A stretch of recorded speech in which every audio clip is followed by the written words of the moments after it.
Bonjour. Voici la troisième partie de mes rencontres avec des êtres du temps spatial durant mes voyages en physique. Comme vous savez sûrement, le premier ordre mondial fut établi par la Cité de Londres, qui était à cette époque la puissance monétaire mondiale située en Angleterre. Le nouvel ordre mondial vit le jour à Wall Street aux États-Unis après la Deuxième Guerre mondiale et devint la nouvelle puissance monétaire mondiale qu'on connaît présentement. Alors, j'ai demandé à mon contact habituel de me parler du nouvel ordre mondial. Voici ce qu'elle m'a répondu. Aujourd'hui, ce n'est pas un nouvel ordre mondial qu'on veut instaurer, mais la continuité de cet ancien ordre mondial d'après-guerre, en version 2.0, selon votre expression bien connue. Pour ce faire, ceux qui dirigent ton monde ont planifié depuis longtemps une trame de temps dans la trame temporelle actuelle, dont les lignes de temps des humains doivent faire partie collectivement. Cette trame de temps arrive maintenant à son terme, en même temps que la fin d'un cycle temporel.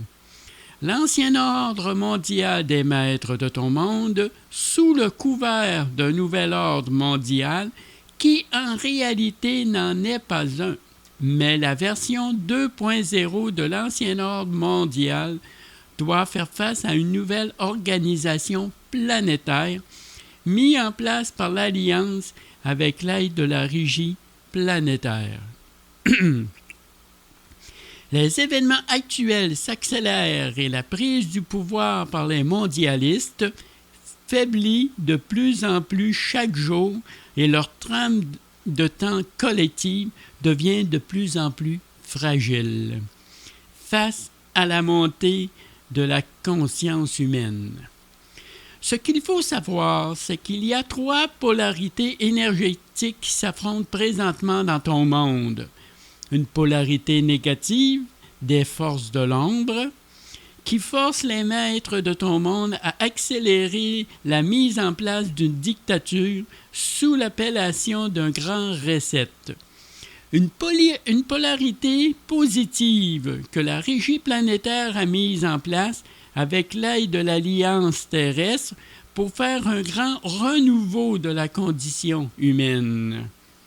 Il y a aussi une polarité neutre que les planificateurs primordiaux utilisent pour augmenter le niveau fréquentiel de la population de ton monde. Cette énergie fréquentielle se déploie autant horizontalement que verticalement pour obtenir un grand réveil. Donc, je me suis dit que la pandémie que l'humanité vit actuellement n'est qu'un aspect à vouloir garder l'humain dans cette trame de temps pour la continuité de cet ordre mondial, vers une version 2.0 plus restrictive que la version précédente. Durant une autre sortie en physique, j'ai demandé des précisions sur la nature de l'aura qui enveloppe, pour ainsi dire, notre matière atomique. Voici la réponse qui m'a été donnée. L'aura n'est pas statique, mais toujours en mouvement comme un vortex énergétique. Il est identifié comme étant l'écran aurique de nature énergétique à caractère magnétique. Plusieurs personnes dans ton monde le confondent avec le Merkaba, qui est un vortex conduisant à un passage dimensionnel de nature temporelle. Ce qui est projeté sur ton écran aurique, ou si tu es mieux sur l'aura, sont des entités non pas en 2 ou en 3 dimensions, mais de nature holographique, car l'écran aurique est un écran qui reçoit des projections sous forme holographique. Toutes ces entités, incluant l'âme et les êtres visibles ou invisibles, comparables à la matière visible qui t'entoure, forment ton environnement et deviendra par la suite, par la projection de ton champ morphogénétique, ton espace matériel. Prends par exemple le Soleil et la Lune. La lumière de l'esprit est représentée par le Soleil et l'âme, l'entité amique, étant représentée par le reflet de la Lune. Donc, l'esprit projette sa lumière sous forme de faisceau, comme le Soleil projette sa lumière sous forme de rayon. Et l'âme vibratoire reflète cette lumière en provenance de l'esprit. Comme la Lune reflète la lumière en provenance du Soleil. Donc, l'âme n'est que le reflet de l'esprit. Lorsqu'on identifie l'âme à la Lune, cela veut dire que la pleine Lune est le côté lumineux de l'âme et l'absence de Lune, que tu appelles la nouvelle Lune, est le côté sombre de l'âme. L'âme possédant les deux aspects, lumière et ténèbres, en même temps. La lumière par l'âme vibratoire et les ténèbres par l'entité amique considérée comme étant l'âme à tort naturellement. Et c'est l'entité amique qui est projetée sur ton écran aurique, ou si tu es mieux, dans ton aura. Le but visé est que l'âme vibratoire soit absorbée et intégrée par l'ego, qui lui absorbe la lumière de l'esprit afin que l'âme vibratoire puisse à son tour absorber et intégrer la lumière de l'esprit. Car l'ego ne reflète pas la lumière de l'esprit, mais absorbe sa lumière et la défragmente dans la matière de l'humain, comme fait un diamant qui fragmente la lumière du soleil. Eh bien, comme vous pouvez voir, je ne m'attendais pas à une réponse aussi détaillée sur la nature de l'aura. On parle souvent qu'on serait à l'intérieur d'une simulation, dans une matrice artificielle. En quelque sorte, on partagerait notre rêve avec d'autres rêveurs qui seraient en même temps dans notre simulation. Donc, notre rêve éveillé cohabiterait avec d'autres rêves faisant partie d'une simulation contenue dans une matrice artificielle.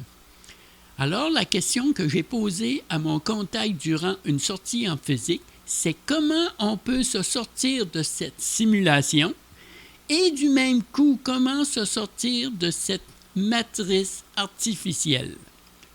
Voici sa réponse. Prenons un peu de recul si tu veux bien.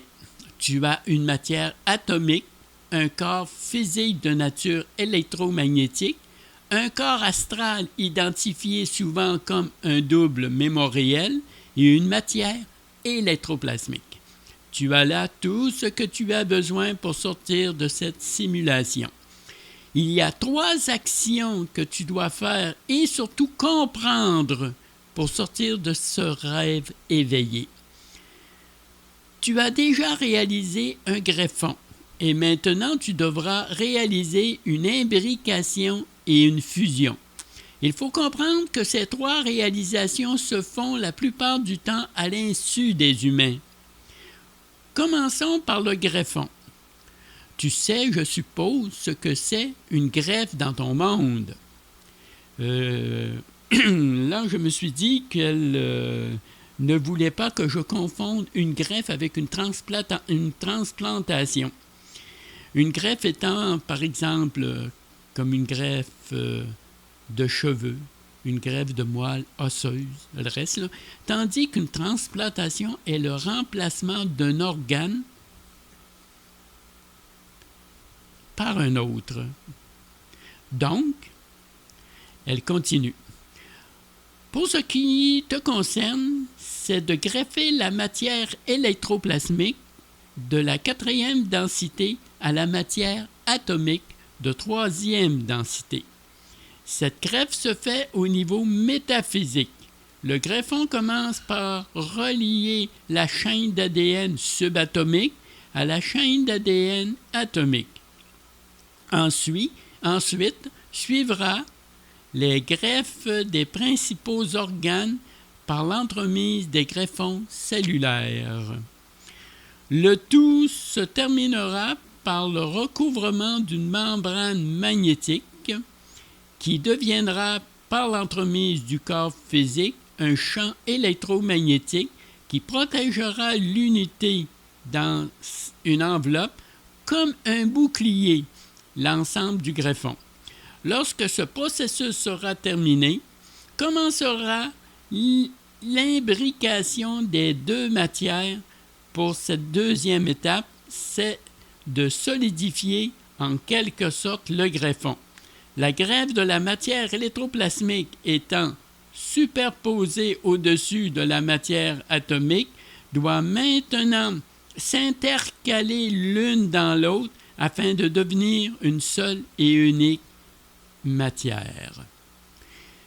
Lorsque cette étape sera finie, une membrane plasmique recouvrera le tout comme une enveloppe et au contact avec le champ électromagnétique déjà existant, deviendra comme un champ électroplasmique qui protégera l'ensemble de l'imbrication des deux matières comme une armure de nature plasmique.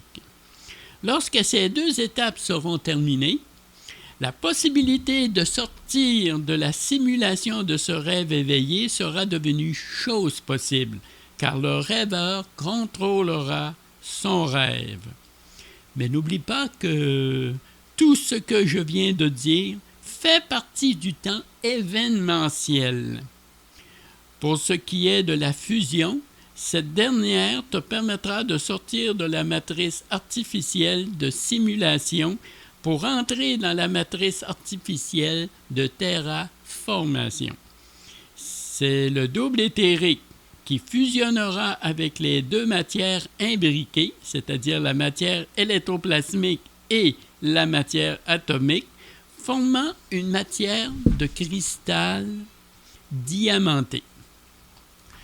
Tu ne dois pas oublier que la matrice artificielle de terraformation est la réplique exacte de la matrice originelle de création, alors que la matrice artificielle de simulation est une matrice artificielle à inversion totale. Eh bien, malheureusement, je ne sais pas encore quand sera terminée toute cette transformation, incluant la fusion, car comme elle a dit, le tout faisant partie du temps événementiel et non du temps chronologique.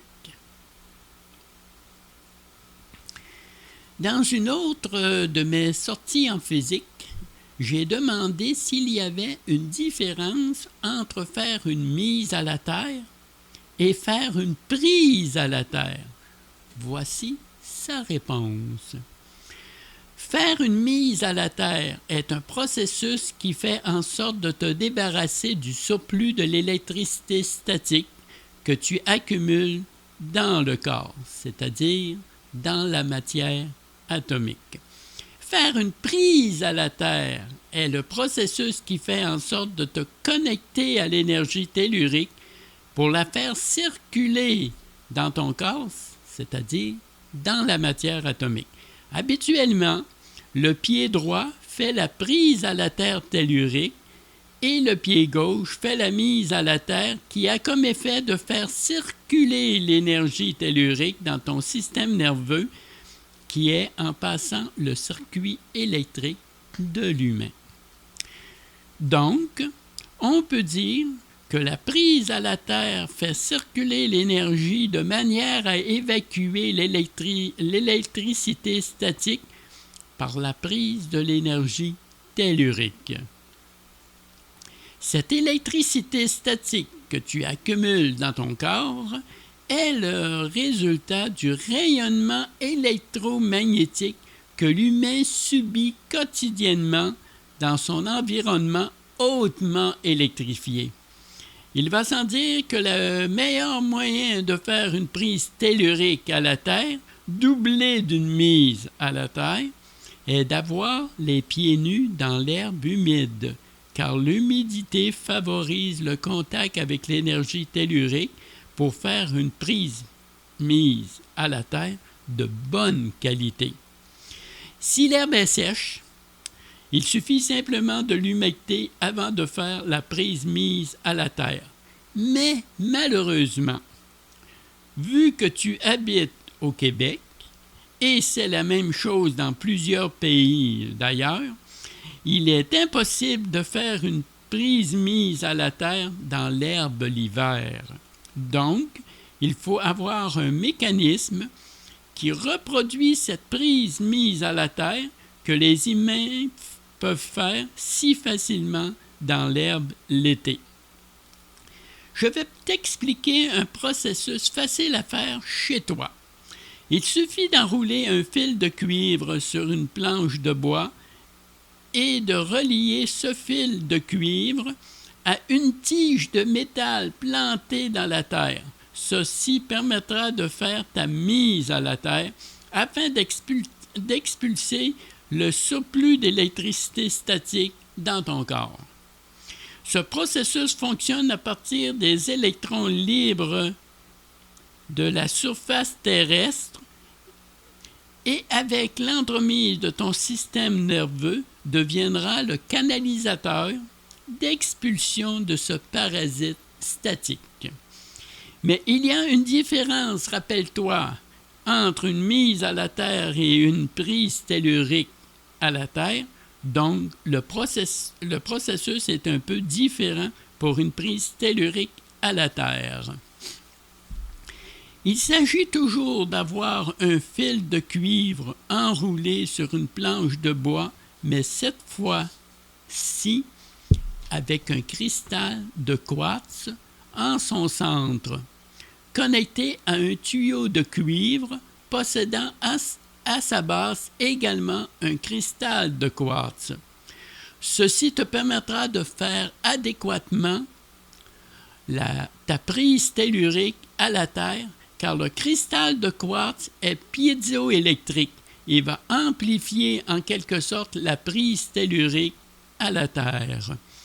Il faut toujours faire la mise à la terre avant la prise tellurique à la terre lorsque le dispositif est séparé. Rappelle-toi que l'énergie tellurique est horizontale alors que l'énergie éthérique est verticale. L'idéal est naturellement d'avoir le double dispositif de mise à la terre simultanément, comme dans l'herbe l'été. Il suffit tout simplement de combiner les deux processus simultanément dans la même opération de mise à la terre. Si le dispositif te semble légèrement sec, tu n'as qu'à l'humecter, comme on fait l'été lorsque l'herbe est trop sèche. Donc maintenant, tu peux faire aisément une mise à la terre et une prise tellurique à la terre facilement. Voilà, c'est un processus facile à réaliser, mais il faut faire attention si on utilise la mise à la terre du réseau électrique de la maison. Premièrement, on ne peut que faire la mise à la terre et deuxièmement, on ne peut pas faire de prise tellurique à la terre avec le réseau électrique domestique. Si on va faire une mise à la terre avec le réseau électrique, il faut tout d'abord couper les deux tiges du courant électrique pour ne garder que la connexion de la mise à la terre. Mais le problème, c'est que le réseau électrique se sert de cette connexion de mise à la terre pour l'alimentation du rayonnement statique du courant électrique. Donc, il peut contaminer ton propre système de disposition de mise à la terre par un retour via le fil neutre vers le dispositif de mise à la terre. Surtout lorsque le fil neutre est dénudé ou mis à la terre. Voilà, comme disait mon contact, la mise à la terre par un fil de cuivre relié à une tige métallique plantée dans le sol est une méthode simple qui nous permet, durant toute l'année, de nous débarrasser du surplus d'électricité statique, créant de l'inflammation, parfois chronique, dans notre matière atomique. Je me posais la question à savoir comment je pourrais annuler un contrat ou un pacte pris à mon insu par manipulation avec le monde invisible ou occulte, peu importe l'année qui est en cours. La réponse qui m'a été donnée est la suivante. Pour l'annulation de contrats ou de pactes avec le monde invisible et le monde occulte, il faut former un algorithme numérique représentant l'heure de la journée, le jour de la semaine et le mois de l'année. La numérologie employée doit être conforme au code établi dans la matrice artificielle par les maîtres de ton monde. En quelque sorte, les maîtres de ton monde ne se focalisent pas sur le temps chronologique linéaire, mais tiennent compte surtout du temps événementiel, horizontal. En d'autres mots, c'est l'événement qui compte et non pas le temps alloué chronologiquement à cet événement. Peu importe l'année où tu te trouves. Il y a 4 mois dans l'année qui sont propices pour l'annulation de contrats ou de pactes. Les mois sont mars, c'est-à-dire le 3e mois, juin, le 6e mois, septembre, le 9e mois, et décembre, le 12e mois. Pour le jour, on utilise toujours le chiffre 21, qui correspond à l'ouverture d'un vortex qui donne l'accès à une porte correspondant à une journée durant le mois et qui correspond également à l'heure de la journée inversée. Le 21e jour étant le chiffre miroir de la 12e heure. Pourquoi utiliser les mois de mars, juin, septembre et décembre? Car ils coïncident aux 2 solstices, c'est-à-dire été et hiver, et aux 2 équinoxes, printemps et automne, qui rouvrent une porte correspondant à la 21e journée du mois vers un vortex qu'on peut utiliser pour l'annulation de contrats ou de pactes. Pour l'heure, c'est toujours à midi, c'est-à-dire 12 heures. Pourquoi tu dois choisir midi, c'est-à-dire 12 heures? C'est que les maîtres de ton monde occupent l'espace nocturne. Donc, minuit, identifié sur l'horloge à 12 heures, représentant les forces obscures et sataniques de nature lunaire de la matrice artificielle. Et toi, tu occupes l'espace diurne, donc midi, 12 heures sur l'horloge, représentant les forces lumineuses de la source de nature solaire de la matrice originelle. Bon, pour bien comprendre ce qu'elle a dit, je vais donner 2 exemples de chronologie d'ouverture d'un vortex avec un code numérique pour une année quelconque, peu importe l'année. Disons qu'on veut annuler un contrat ou un pacte avec le monde invisible ou occulte durant le mois de septembre, peu importe l'année. Voici l'algorithme renfermant le code à utiliser pour l'ouverture d'un vortex donnant accès à une porte durant le mois de septembre. Les chiffres sont 12, 21 et 9 qui coïncident à la 12e heure du 21e jour de la semaine du 9e mois de l'année. Ceci correspond à l'événement qu'on veut créer pour l'annulation de tout contrat ou pacte avec le monde invisible ou occulte. Cela veut dire que l'annulation de ce contrat ou de ce pacte sera fait le 21 septembre à midi. L'autre exemple, les chiffres 12, 21 et 6 qui coïncident à la 12e heure du 21e jour de la semaine du 6e mois de l'année. Ceci correspond à l'événement qu'on va créer pour l'annulation de tout contrat ou pacte avec le monde invisible ou occulte. Cela veut dire que l'annulation de ce contrat ou de ce pacte se fera le 21 juin à midi. Ce type de chronologie s'applique également pour le mois de décembre, 12, 21, 12, et pour le mois de mars, 12, 21, 3. Comme mon contact m'avait dit, pourquoi ces 4 mois-là précis, c'est parce qu'ils représentent les solstices et ou les équinoxes dans l'année.